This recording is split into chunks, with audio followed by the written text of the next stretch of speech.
Nationwide, some 105 babies of nearly 4 million born in 1998 were found abandoned in public places. 33 infants were found dead. We're talking about safe havens for unwanted babies. Next, Robin's Nest. Stay with us.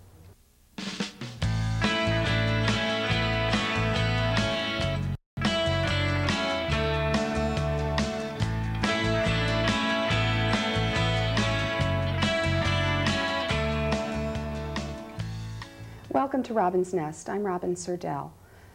Most people find the act of abandoning a baby unthinkable. How could a mother do that to her own flesh and blood? What could possess someone to leave a helpless infant to perish alone? The truth is, we may never understand a fearful teen with a secret, a mentally ill mother, a desperate father, broken spirits, and wounded souls. My guests today are helping to change the course of American history for unwanted babies by offering safe havens for them and choices for mothers. My first guest, please welcome Tim Jacquard. Tim is the founder and president of AMT Children of Hope Foundation. Welcome, Tim. Robin, thank you for having me on. Tell me how you got involved with the Safe Haven. First of all, what is Safe Haven? Safe Haven is referred to as the new baby safe haven. It's where a mother can walk in and relinquish her baby, non-bureaucratic relinquishment of her newborn without any questions asked. So they won't get in any trouble. Correct. They can turn over their baby and yeah. no What we're prosecution. trying to do is prevent what is known as infanticide.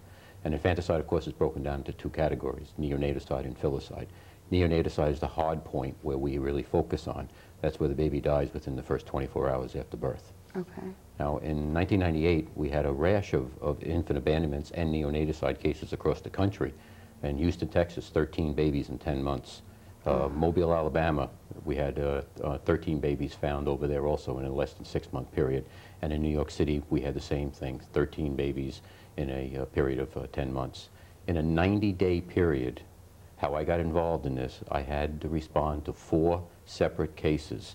And one was a 6-pound, 4-ounce baby boy that was found inside a toilet bowl in a courthouse with over 400 people in court in the middle of the day. No kidding. And the mother gave birth in the toilet, drowned the baby in the toilet bowl, and walked out of that courthouse and was not found. And nor we ever found the child or the mothers. You do. You hear these stories, and it is absolutely unthinkable. I mean, I can't even imagine. And in fact, it's a very emotional subject for me.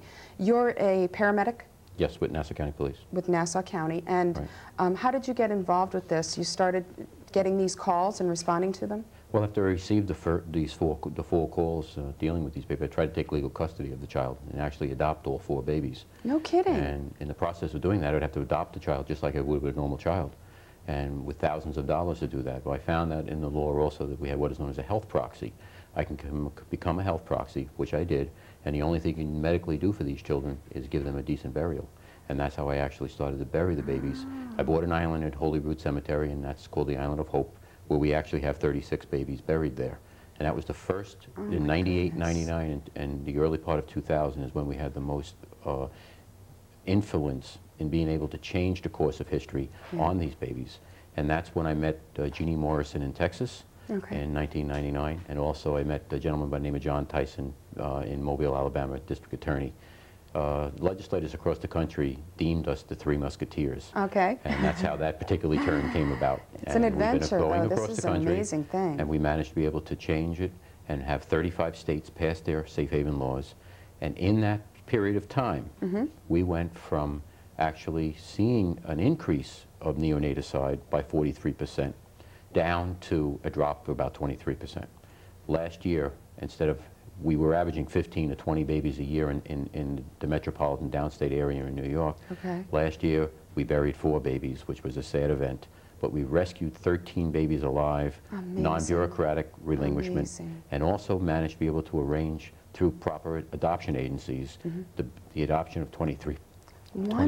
Wonderful. So you have a crisis line. Correct. That's a nationwide crisis line. I want to make sure I mention that number. Correct. It's 1-877-796-HOPE. And we have that number on the screen for our viewers. So anyone can call, any woman who's in panic crisis, who is either found out that they're pregnant or on the verge of giving birth or have just given birth or what have you. And they can call you and you can tell them where to go. That's right. And last year we had 3,411 phone calls. And out of those, 129 of those calls were crisis necessity interventions. No kidding. Where we had to go in and make a decision with the young woman. And then out of those, 13 were non-relinquished, as we stated, bureaucratic relinquishment, and 23 mothers were going to relinquish their baby under the law, but after being counseled, they were able to turn around and decide to go with an adoption to a regular adoption agency. And that's really what we try to focus on. Wonderful. All of the states and all of the people involved in these things really do not want you to use the safe haven law. The law is out there. Why would that be? Because we want that as a safety net, the last resort. Okay. All right. When you have a crisis center interlocked with the Safe Haven program itself, that is how you are able to really save the lives of the newborn infant and also the child that's giving birth to this newborn infant, which we know that majority of the time is a young teenager between the age of 15 to 17 years of age, through our statistics that we know about. So the majority are going to be teenagers, and I can understand that. They're fearful. That's right. I mean, I still have difficulty understanding how, you have to understand a little bit about postpartum that. syndrome. You have to understand postpartum psychosis, postpartum blues, postpartum... yes, we did a show on postpartum depression. And in fact, we're going to do a part 2 that talks about some of the other disorders along the postpartum spectrum. Correct, correct. Yeah, but even just being a teenager and having hidden your pregnancy for 9 months. Very easily done. I mean, my question is, like, how do people not notice? Right. How do you know? The mothers that I've actually had contact with, we find that 110 pounds to 150 pounds is the perfect weight for them to be able to hide the pregnancy. Okay. What they do is they wind up putting fanny packs behind in their buttocks, and it makes it look like they're beginning to gain weight in the lower section. No kidding. And then also put bra cups underneath each side of the pregnancy, and it kind of builds out the hip area, and it makes it look like they're hiding. They wear a lot of baggy clothes. Now, we know for a fact that the highest rate of neonaticide takes place during January and February. We have 7 young mothers we're working with right now. Why is that? Does that have something to do with seasonal affect disorder or something too? No.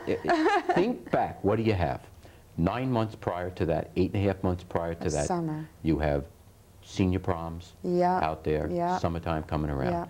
Now you're able to hide, become pregnant, during the summer months, hide it. All of a sudden, October comes around. Now it begins to get a little cooler. You're into your 5th month. You can wear your heavier clothes. You begin to start wearing baggier clothes. You start wearing extra T-shirts underneath there. Next thing you know, you're bringing it into where you're coming in just before the Christmas holiday season.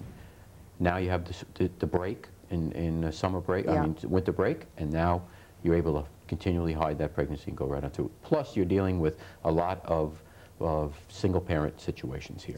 Mothers working 2 jobs. They're out there, they see their child in the morning when they go out for breakfast, they're waking them up to go to school, and then they're kissing them goodnight because they're in bed already. That's what we're dealing with. That's right. Now, your program, we're kind of running out of time, but your program does also help the mothers. Oh, yes, without a doubt. And so tell me a little bit about that. How does that... When they call on a crisis line and the mother wants to relinquish the baby, we will go out, we meet with them, and we set this up, where we tell them that we'll take the child underneath the relinquishment of the law. But that's the first approach. Now, once you get that approach, you're able to sit down and talk with them. You can get them past the panic point of the pregnancy and move them into the next phase of accepting the pregnancy, even though it's an unwanted pregnancy, and then coming up with a plan. I imagine, too, having an adult advocate like yourself, who can say, look, it's going to be okay, and I'll go with you to talk to your mother, or we'll get your mother in here and we'll talk to them at the same time.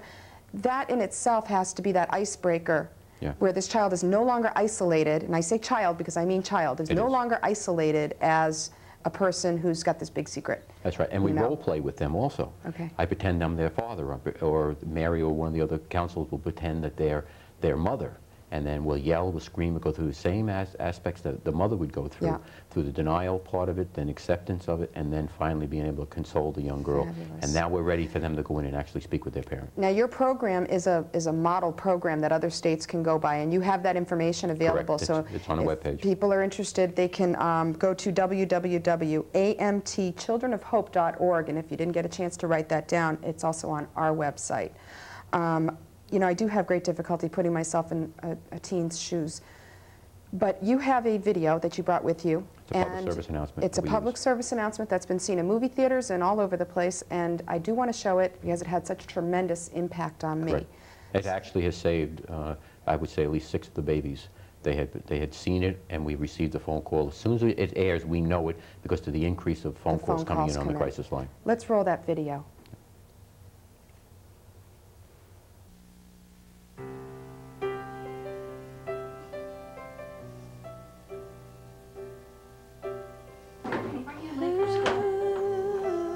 I'm not going to school. Yes, you are. Come on, get ready. Just tell me what's going on. Nothing, please. I'm not going to school. Leave me alone.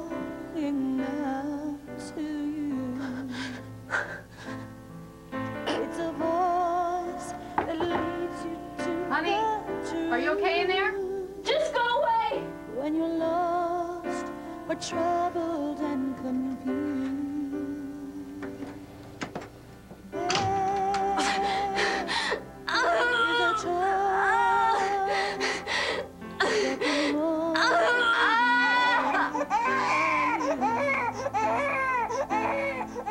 It's the chance to fight and to believe that you can win another's thing you lose. Journey when all the hope is gone. Journey, 'cause you have the strength to carry on. Journey, so when no one else can go, 'cause you find, oh yes you will, the power lies within your soul.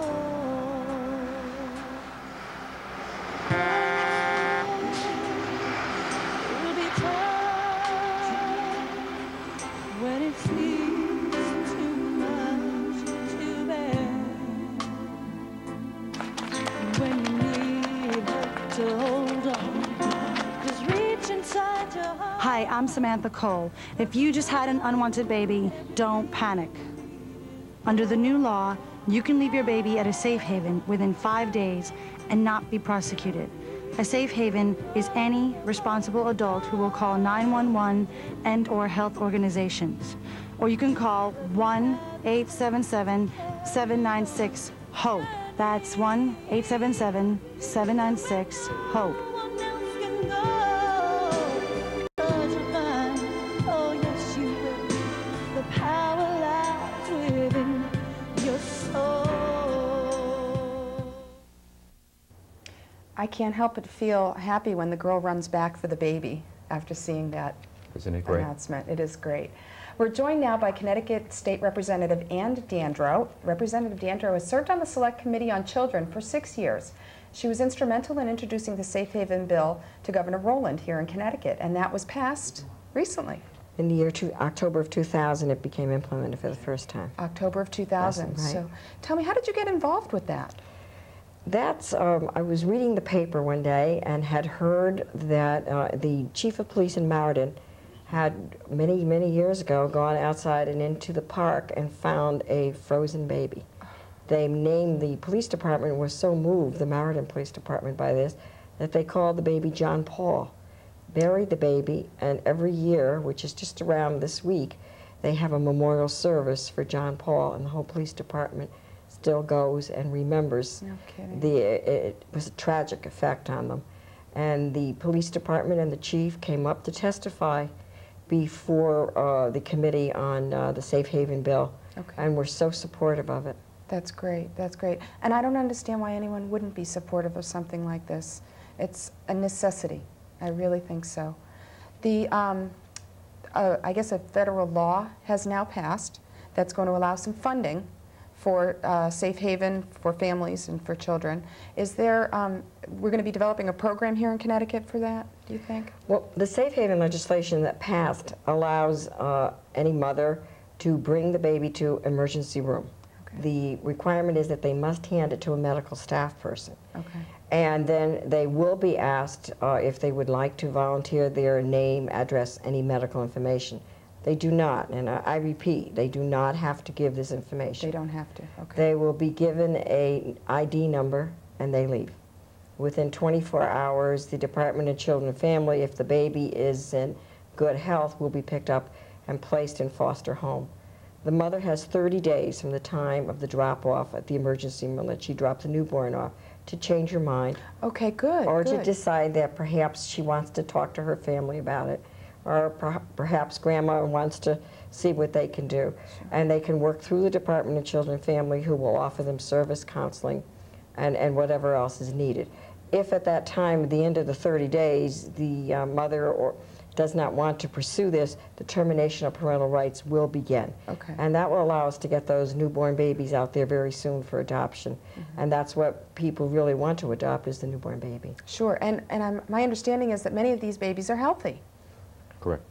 That even, you know, some have not had prenatal care and so may need some care early on, but I would think that a drug addiction or something like that would be involved in this. And Tim, you said that that really wasn't the case. That's not the case.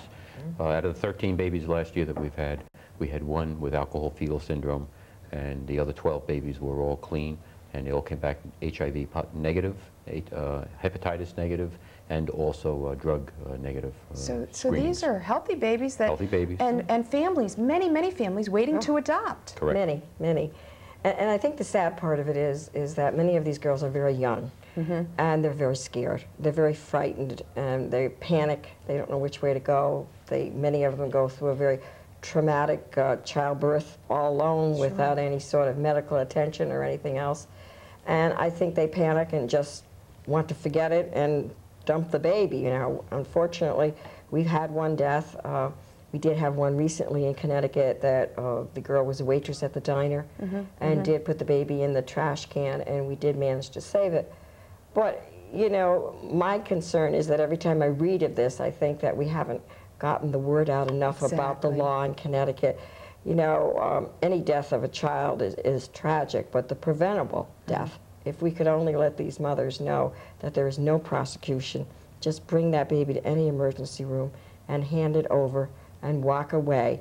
You saved yourself from being prosecuted through child abandonment or perhaps risk of injury if the child does, and you've saved the baby and perhaps made somebody, if you do not want the child, very happy later who can adopt this newborn. So the biggest thing about this, now that we have the law, even though it is new, is really getting the word out. And can people help do that?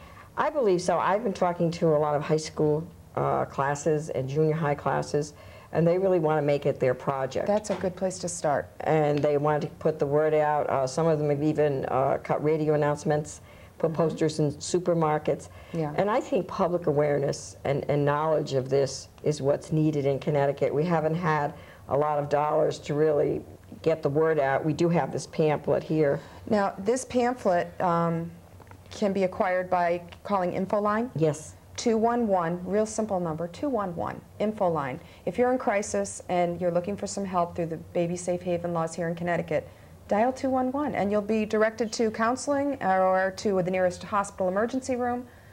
And they are both in English and Spanish. English and Spanish? And even their website is translatable. Yes, it is. Yes. And hopefully every emergency room in Connecticut has these. Okay. And if all else fails, you can always call my office and I'll make sure that your school or your group gets a large number of these to distribute. And that would be true also to call your office if you're interested in helping as a volunteer in this cause. And that number is 1-800-842-1423. Is that correct? That's correct. Okay, and again, those numbers are available on our website if you didn't get a chance to jot that down. Have we seen any evidence of a decline in infant deaths since this law has passed that we know of? I know that it's new and statistics are sketchy, but are we seeing? We've had 2 cases. Okay. All right. One, the girl changed her mind and took the baby back after 30 days, worked through with the department. The other one, the girl did not change her mind, and the baby is in a foster pre-adopted home. Okay. So I think that's a great opportunity. Two is 2 new lives. 2 lives that have been saved. Absolutely. That's absolutely how we look at it. And I applaud your efforts. I mean, you're both just heroes, really. 2 is better than none. And I think that it's important. Yeah, absolutely. Massachusetts is now looking at a bill. Correct. They've been trying to get their bill passed actually for 3 years now. Okay. And it's been in and out of different committees. And I think it's ready to go forward. Okay. And I think that they need a little support, and it will go forward. I hope so. In fact, we took our cameras out to Massachusetts State Representative Tom O'Brien's offices recently, and he's spearheading the effort to pass Bill number 4453 in Massachusetts. It would be their first safe haven law. And this is actually what he had to say. The first thing that brought it to my attention were some incidents that happened here in the Commonwealth of Massachusetts. Some of those incidents have become a nationwide publicity, or have received nationwide publicity, including the situation with the young child at Logan Airport, which I know has received coverage probably even worldwide. There was also a baby that was dropped off in a parking lot at a hospital. And it gave me pause for thought to realize that clearly we had a situation where there was a young mother desperate to get help because she took the time and effort, or made the effort, to bring the baby to a hospital. Wasn't left in a parking lot at a supermarket, but in a parking lot in a hospital, probably, and we'll never know, in the hopes of getting that baby some assistance and some help. And it seemed as though we were having a number of these cases. And obviously here in the Commonwealth of Massachusetts, when those cases occur in the wintertime, they can be deadly. And unfortunately, that's what happened in this instance. As a result of that, and some research that I was able to do, and some research on other states and what they have been able to accomplish, I filed legislation that would create a baby drop-off immunity here in the Commonwealth of Massachusetts. So I think it was the number of incidents coupled with some of the research that I was able to do that prompted me to file the legislation. The legislation was filed, and it's received a bill number, House Bill 4453, and it's wended its way through the process. We essentially have a 12-step process here in the Commonwealth of Massachusetts, and just as a quick surmise, it's at step 6. It had a public hearing, and I was very pleased with the public hearing in front of the committee. We had a number of people come in and testify in support of the legislation. In fact, no one came and testified in opposition to the legislation, although there was some written testimony expressing some concerns about some of the language, which we've been working on. It was amended in committee. The committee reported it out to the Committee on Ways and Means, which is, again, as I said earlier, probably step 6 in the process. And the Ways and Means Committee has had it in its purview for about 6 months now. Myself and the co-sponsors we have on the legislation are very hopeful that we can get it moved out this legislative session, which will end for us the end of July in 2002. We're going to garner as much support, continue to garner support, make the case that this is a bill that certainly has its due, and it's time that the Commonwealth of Massachusetts pass a safe haven piece of legislation. As many of the viewers may already know, 35 states here in the United States of America already have some form of a safe haven piece of legislation. It's about time the Commonwealth of Massachusetts step up to the plate, and we're very hopeful that that will happen, that it will get reported out of the Committee on Ways and Means, have an opportunity to be debated, discussed on the House floor, and get it reported out, send it off to Acting Governor Swift, and have her sign the legislation. The reason we need to do this, quite candidly, is to provide an avenue for these women that are clearly in a crisis situation with some way to save their child. It's very simple as far as I'm concerned, this legislation. It doesn't take a rocket scientist to figure out the fact that we need to protect lives, and that's what the bill does. That's the intent of the bill, and it will provide an opportunity for a mother who's really dealing with situations that are clearly incomprehensible, or they wouldn't be in this situation, clearly unfathomable to people like us, to have an opportunity to take that child and put it in a place where that child will be safe. I mean, it's important here in the Commonwealth of Massachusetts because we have harsh winters. We've seen this incident, and you know, there are people that are curious about the bill, and some even offer some hesitancy, and I'm not sure why, because it's so important here that if we can even just save one life, one child, offer that child that protection, have that child brought into a hospital or to a fire station or to a health or safety official. If we can save that one life, then this piece of legislation is definitely worthwhile. That was Massachusetts State Representative Tom O'Brien. Two individuals lobbying for the passage of the Massachusetts Bill number 4453 are with us now. Mike and Jean Morrissey. Recently they had the unpleasant task of arranging for the burial of baby Rebecca, who had succumbed to the elements in a Dorchester cemetery recently. Welcome to the show. Thank you. Thank you. Thank you. Tell me what happened with baby Rebecca. That was horrible. When you told me about it, Yes, we first heard about baby Rebecca, and it was through the state medical examiner's office, and we had been working on some issues that had to deal with our Pregnancy and Infant Loss Foundation. Right.